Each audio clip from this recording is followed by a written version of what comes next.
In this video, I'm going to show you how to back up photos from your gallery to Google Photos, okay? If you can see my gallery here, I have some photos that I need to back up to my Google Photos app, okay? Let's get started. The first thing you need to do is to open the Google Photos app. If you don't have it, make sure you install it from the Play Store. But most Android phones will come with the Google Photos app installed. Just click on it.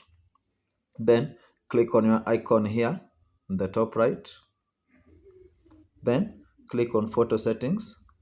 Then click on backup. Make sure that you have an email that is linked to Google Photos. Then make sure you click this on like this. By doing this, all your photos will be automatically backed up to Google Apps. So whenever you take photos, they will be saved to your Google account. So in case you have a new phone or you lose your phone, you will not lose the photos that you took even 10 years ago or even 8 years ago. By doing this, you'll be able to back up all your photos in the Google Photos app. Thank you guys for watching. Let's meet in the next video.